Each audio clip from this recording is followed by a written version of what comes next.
지역의 이슈를 살펴보는 헬로 이슈 토크 시간입니다.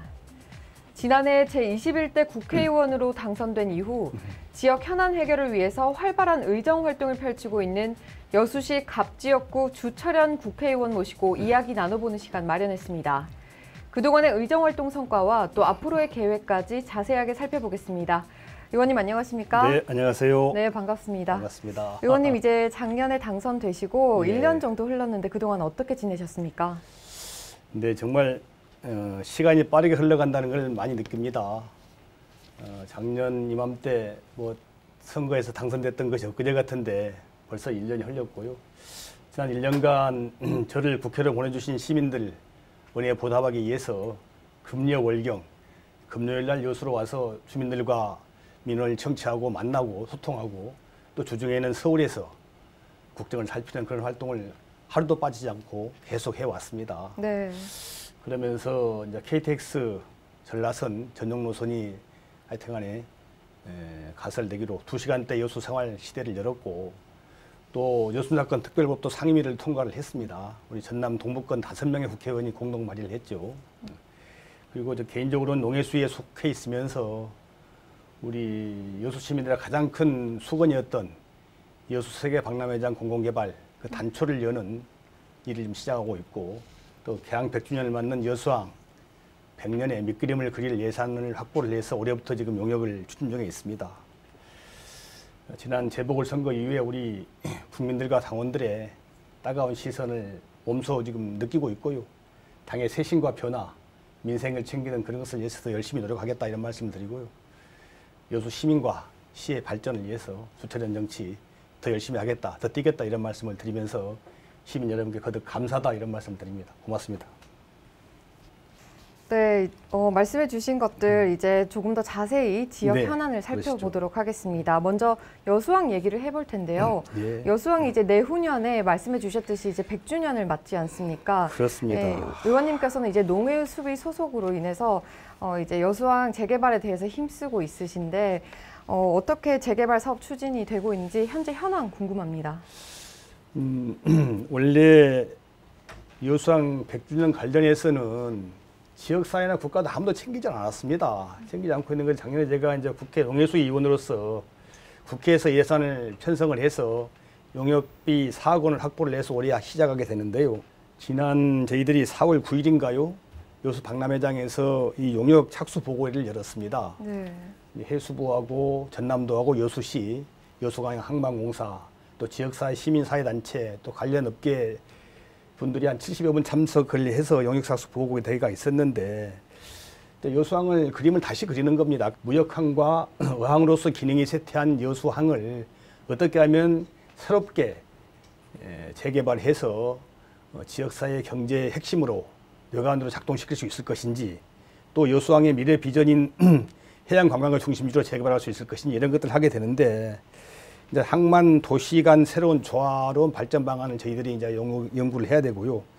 박람회장을 중심으로 해양관광 거점 구축 방안도 연구를 해봐야 되고 또 신북항의 접근성을 좀 개선을 하고 신북항 배후부지에다가 해양 항만 기관들을 좀 집중화하는 그런 또 연구 용역을 해야 됩니다. 그리고 구항을 활성화하고 원도심을 또 재개발하기 위한 연구 용역도 해야 되고 여수항을 또 동북아 에너지 허브항만으로 만들기 위한 여러 가지 사업도 진행을 해야 되고요.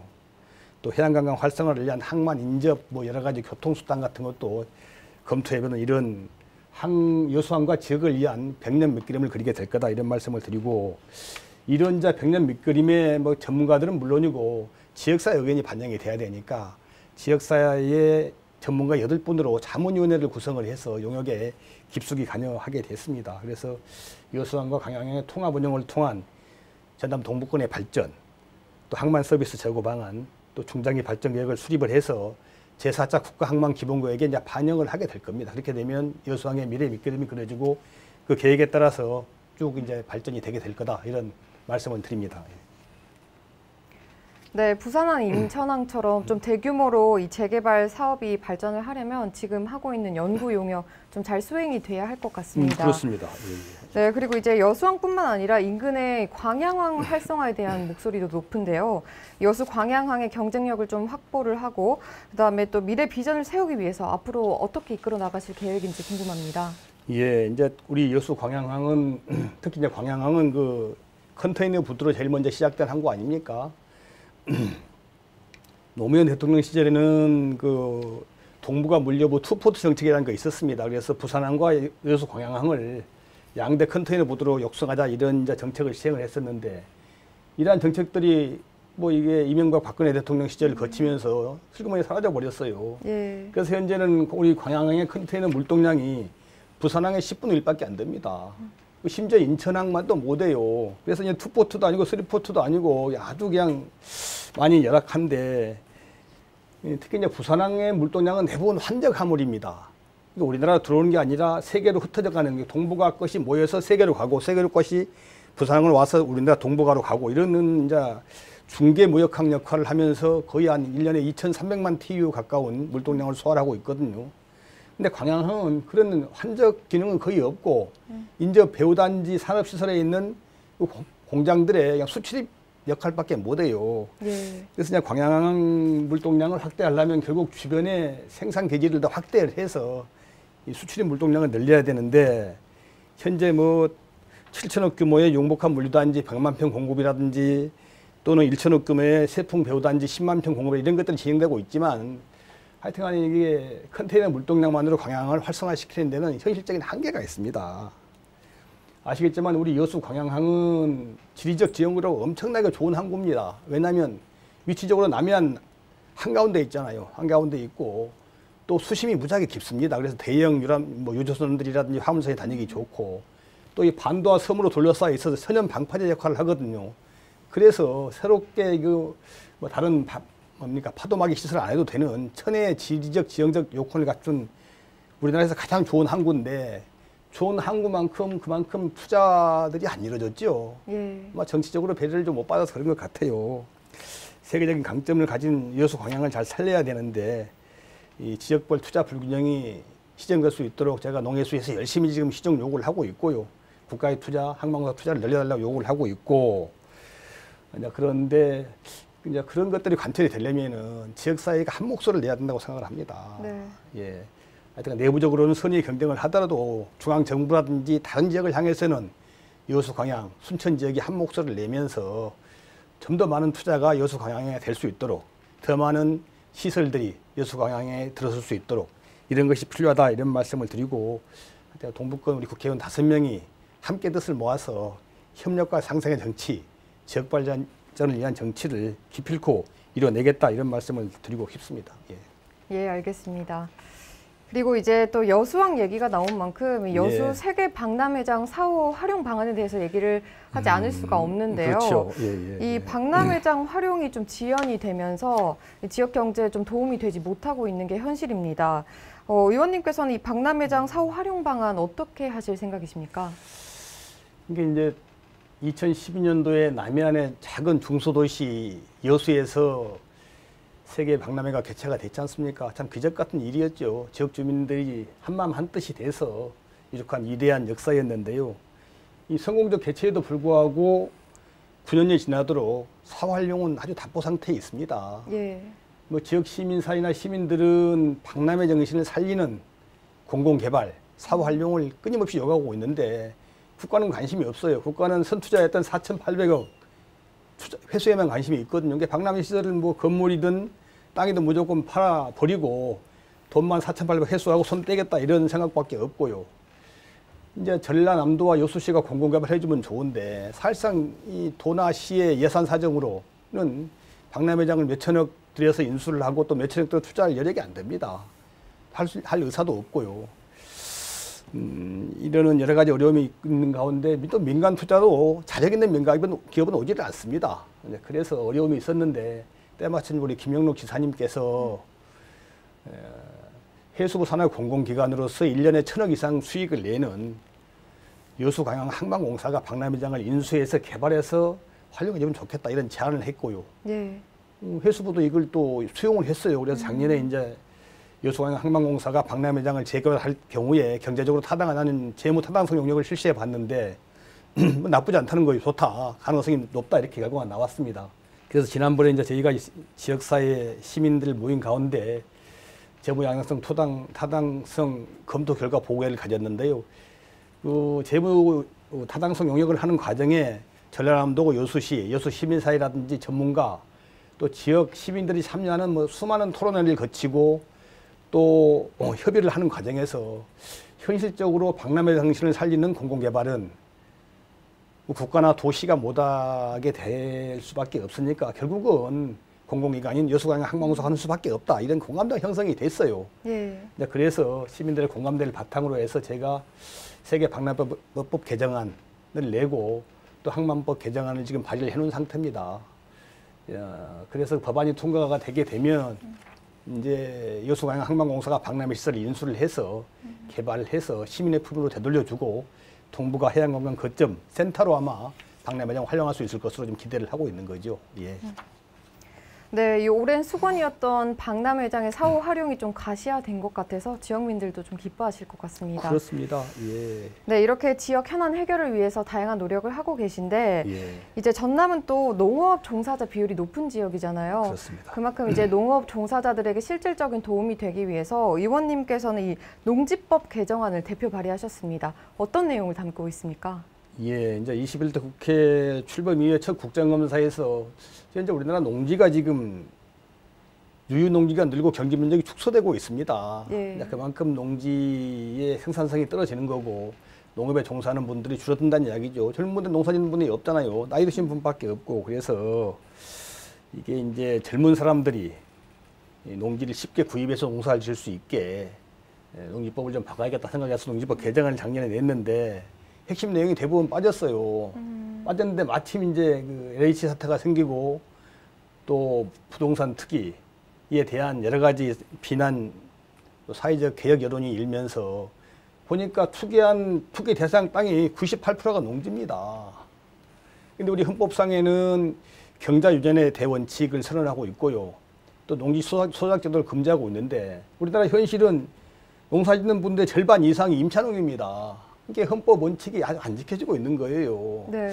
그래서 이번 여러 가지 사회적 여론이 비등한 것을 기회로 해서 제가 제2차 농지법 개정안을 새로 냈는데 이제 주말 체험 농장을 목적으로 300평의 농지를 살 수가 있었거든요. 근데 이것이 그야말로 순수한 주말 체험 영농 목적이면 좋은데 그런 목적은 상관없이 농지를 투기하는 수단으로 악용이 되는 거예요. 그래서 네. 주말 체험 영농 목적으로는 농지를 소유할 수 없게 하다 이렇게 지금 법안을 발의를 했고요. 또 농지를 뭐 상속하게 되면 3,000평 이하는 농사를 안 지어도 계속 보유할 수가 있습니다. 또 3,000평 이하 땅들에 대해서는 8년 이상 농사를 지은 사람은 도시로 이사해도 농사 안 지어도 안 팔아도 돼요. 이런 것 때문에 하여튼 간에 그 농지 뭡니까? 직접 농사를 짓는 분이 농지 소유율이 자꾸 떨어지는 것이니까 상속받은 땅이나 또 농지를 오래 보유하고 있다가 도시로 이주하는 분이라도 농사를 안 지면 무조건 처분하게 하자, 2년 내에 처분하게 하자 이런 의무를 좀 부과하는 개정안을 냈고요. 세 번째로 농지 투기로 제일 많이 이용되는 게 차명으로 합니다. 예. 시골 사는 분 이름으로 땅을 사는 거죠. 그렇게 되면 겉으로는 뭐 시골 사는 분이 소유자처럼 보이지만은 내부적으로는 원주인이 돌려달라고 하면 돌려줄 의무가 있는 것이 이때까지 법이었어요. 대법원 판례였고 그래서 제가 법을 좀 고쳐서 농지를 차명으로 소유하는 경우는 실제 농지를 명의로 등기된 사람한테 실소유자가 반환 청구할 수 없도록 이런 법을 만들었습니다. 그래서 농지 투기를 근본적으로 차단을 했고요. 네 번째 내용이 농지 음부를 누구나 볼 수 있게 지금 법안을 만들었는데요. 저희들이 현재까지는 농지 음부는 농지 소유자가 누구고 실경작자가 누군지 쭉 나와 있는 것이 농지 음부인데 이것을 누구나 볼 수 있지 않습니다. 뭐 소유자라든지 제한적으로 이해관계만 볼 수가 있기 때문에 저희들이 토지대장이나 부동산 등기부처럼 누구나 농지음부를 열람하고 등사할 수 있게 법안을 좀 바꿨습니다. 그래서 공공재인 농지가 그 재산관리 상태가 투명하게 좀 드러날 수 있도록 해서 농지 투기를 막으려고 했고요. 이런 이제 법안이 통과되게 되면은 농지에 대한 투기 행위가 사실상 이제 어려워질 겁니다. 어려워지게 되고 실제 농사 짓는 분들이 농지를 소유하게 됨으로써 농지 효율성을 좀 극대화시키고 또 농지의 여러 가지 환경 보존 기능 같은 것이 더 향상되리라고 제가 믿고 있는 거죠. 예, 열심히 법안 통과를 위해서 노력을 좀 하겠습니다. 힘을 좀 많이 실어주시길 부탁을 드립니다. 네, 알겠습니다. 예. 그리고 이제 여수 지역 최대 현안이라고 할 수 있는 여순 사건 특별법 제정 얘기로 넘어가 보도록 하겠습니다. 이 여순 사건 특별법 제정은 사실 지난 16대 국회부터 4차례나 발의가 되고 계속해서 얘기가 나왔지만 국회 본회의 통과를 못하고 있는 상황이잖아요. 조금 더 확실히 하기 위해서 이 특별법 제정을 위한 어떤 노력들이 필요할까요? 이게 이제 앞에서 말씀드린 대로 이제까지 뭐 논의조차 되지, 뭐 4번이나 발의가 됐지만 논의조차 못된 건 정치적 부재라고 일단 할 수가 있을 것 같은데, 현재로서는 저희 당 174명 의원들이 모두 함께 사실상 법상 당론으로는 안 되겠지만 사실상 당론처럼 취급해서 함께 밀고 있고, 또 저희가 뭐 지역사회에서 아까 군경유가족, 민간유가족들이 함께하는 화합하는 분위기이기 때문에 야당에서도 반대를 하지 않고 있다. 그래서 뭐 될 것으로 봅니다만은, 다른 변수가 없으면 될 것으로 봅니다만은 저희들이 정치권에서 노력을 해야 된다 이런 생각이 들고요. 또 시민 여러분께서 함께 힘을 좀 모아주시고 성원해 주시면은 이 법이 통과되는 도움이 될 것 같습니다. 저희들이 반드시 이뤄내겠습니다. 이제는 저희 국회의원들 몫이죠. 더 열심히 노력해서 13년 묵은 한을 풀도록 그렇게 노력하겠습니다. 네, 본회의 통과까지 조금만 더 힘을 내주시길 부탁드리겠습니다. 예. 그리고 이제 지역에서 가장 주목을 받고 있다고 할 수 있는 COP28에 대한 얘기로 넘어가 볼까 하는데요. 이 UN 기후변화협약 당사국 총회죠. COP28이 이제 작년에 국가 행사로 승인이 됐고 이제는 어디에 이 유치를 할 것인가 이 부분에 대한 관심이 높은데요. 의원님께서는 여수시를 중심으로 한 남해안 남중권 유치를 위해서 어떤 노력을 할 계획이신지 궁금합니다.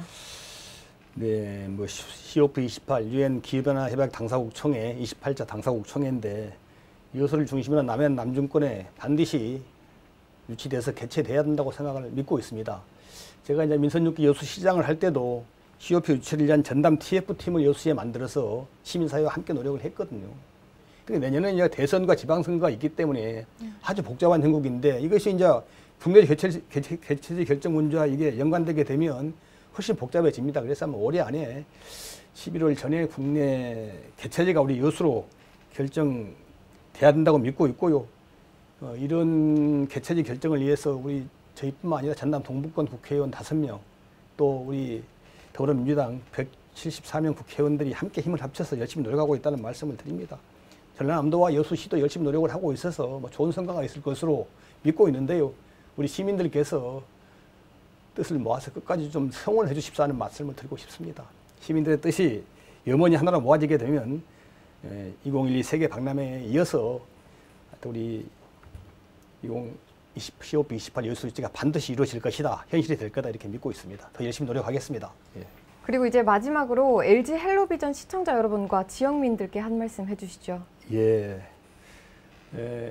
존경하는 LG 헬로비전 시청자 여러분, 여수 시민 여러분, 이렇게 인사를 드릴 수 있게 돼서 대단히 감사하고 고맙습니다. 여순 사건 특별법 제정, 전라선 KTX 전용 노선 건설, 그리고 여수 세계 박람회 현장에 여수 광양 항만공사를 중심으로 한 공공개발, 그리고 여수항 미래 100년 재개발 용역, 이런 모든 것들은 우리 지역민들께서 힘을 모아주시고 저를 국회로 보내주셔서 이루어질 수 있었다, 이런 감사 말씀을 드립니다. 우리 여수만의 발전이 아니고 전남 동북권의 발전을 위해서 우리 동북권 5명의 국회의원들은 서로 깊숙하게 협력하고 또 상의하면서 상생의 정치를 펼쳐서 지역 발전에 앞장서도록 하겠습니다. 내년이면 대통령 선거가 있습니다. 호남 중심의 민주정권 한 번 더 창출돼야만이 이러한 전남 동북권 발전을 계속시킬 수가 있습니다. 시민 여러분께서 한 번 더 우리 민주당의 힘을 모아주시기를, 호남 중심의 민주정권이 재창출될 수 있도록 더 많은 힘을 모아주실 것을 간곡히 거듭 부탁을 드립니다. 문재인 정부의 성공과 호남 중심의 정권 재창출을 위해서 저 주차장과 전남 동북권 의원들이 더 많은 노력, 더 열심히 하겠습니다. 감사합니다. 네, 여수시를 비롯한 전남 지역 전체에서도 의원님을 믿고 지켜보는 눈이 많을 걸로 예상이 되는데요. 앞으로도 이제 말씀해 주신 대로 변함없이 꾸준히 지역 발전을 위해서 힘써 주시길 부탁드리겠습니다. 고맙습니다. 네, 오늘 감사합니다. 말씀 고맙습니다. 네, 감사합니다. 네, 이번 시간에는 주철현 국회의원을 모시고 자세한 이야기 나눠봤습니다. 지난해에 이어 올해에도 지역 현안 해결을 위해서 어떤 노력을 해나갈지 기대가 모아지고 있는데요. 그동안의 의정활동 성과와 또 앞으로의 추진할 계획들을 통해서 지역 발전을 이끌어갈 수 있길 바라겠습니다. 지금까지 헬로 이슈토크였습니다.